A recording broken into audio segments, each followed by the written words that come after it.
प्राचीन काल की बात है। पवित्र नगरी वाराणसी, जहाँ गंगा की अविरल धारा बहती है, जहाँ हर कण में अध्यात्म बसता है, वहीं एक समय एक अत्यंत कर्तव्यनिष्ठ, शीलवान और सदाचारी गृहस्थ रहा करता था। वह न तो बहुत धनी था और न ही बहुत निर्धन, परंतु उसके जीवन में संतोष, प्रेम और नैतिकता की भी कोई कमी नहीं थी।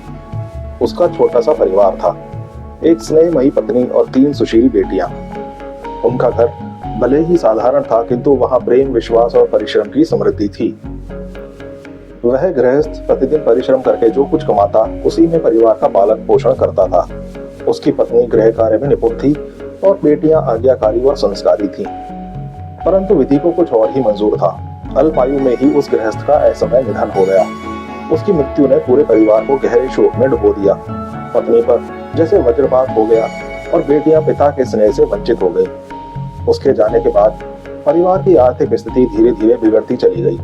जो थोड़ी बहुत बचत थी, वह भी समय के साथ समाप्त हो गई। सुंदर वस्त्र, सुख सुविधाएं और सम्मान सब बीते दिनों की बात बन गए।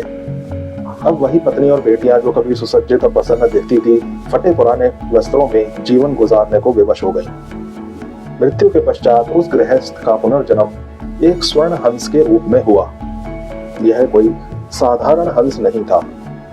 पूर्व जन्म के संस्कार, स्मृतियां और भावनाएं उसमें अत्यंत प्रबल थीं। वह न केवल मनुष्य योनि की घटनाओं को स्मरण रखता था, बल्कि मनुष्यों की भाषा भी समझता था।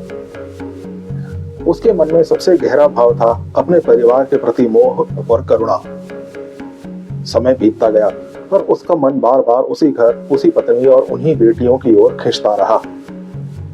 अंततः एक दिन वह अपने भावनात्मक आवेग को रोक न सका और उड़ता हुआ वाराणसी की ओर चल पड़ा। जब वह अपने पुराने घर की मुंडेर पर आकर बैठा, तो भीतर का दृश्य देखकर उसका हृदय द्रवित हो उठा। वह दृश्य उसके लिए असहनीय था। उसकी पत्नी और बेटियां, जो कभी सुसज्जित और प्रसन्न रहा करती थीं, अब गरीबी से जूझ रही थीं। उनके चेहरे पर थकान थी, आंखों में विवशता और जीवन में अभाव। घर से वैभव की सारी वस्तुएं भी गायब थीं। फिर भी बेटियां अपनी मां के साथ जीवन को किसी तरह संभाले हुए थीं। हंस का हृदय करुणा से भर उठा। वह नीचे उतरा और अपनी पत्नी व बेटियों के समीप पहुंचा। पूर्व जन्म के संस्कार इतने प्रबल थे कि वह स्वयं को रोक नहीं सका। उसने उन्हें अपना परिचय दिया। पत्नी और बेटियां पहले तो चकित रह गईं, फिर सत्य को समझते ही उनकी आंखों से अश्रुधारा बहने लगी। हंस ने उन्हें सांत्वना दी और विदा लेने से पहले अपना एक स्वर्ण पंख उन्हें दे दिया।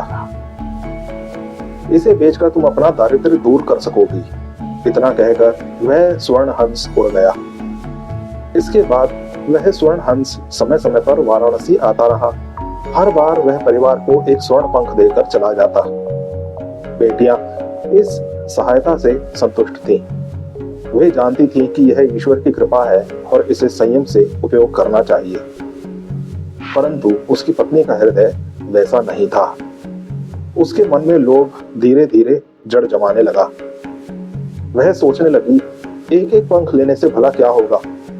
यदि एक ही बार में सारे पंख मिल जाएं, तो मैं सदा के लिए धनी बन सकती हूँ।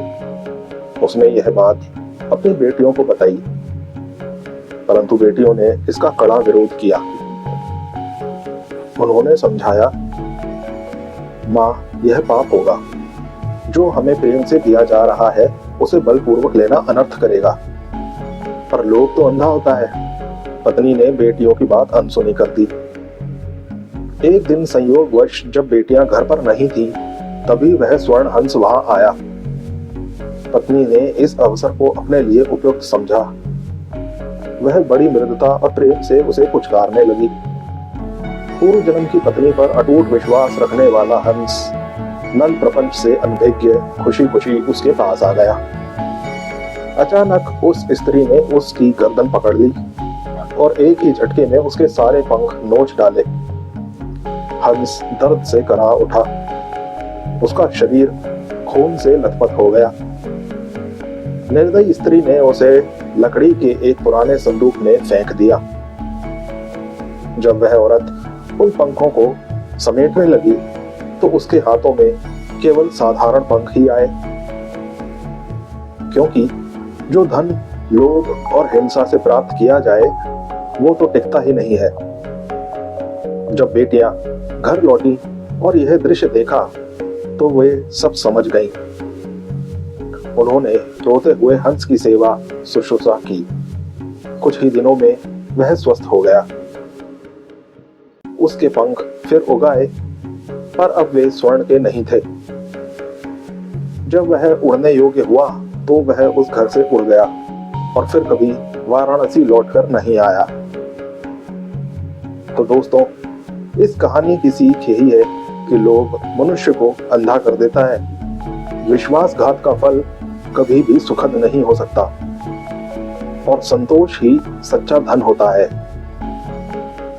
दोस्तों, मेरी ये कहानी आपको पसंद आई हो तो इसे लाइक और वीडियो को शेयर करें, चैनल को सब्सक्राइब करें। धन्यवाद।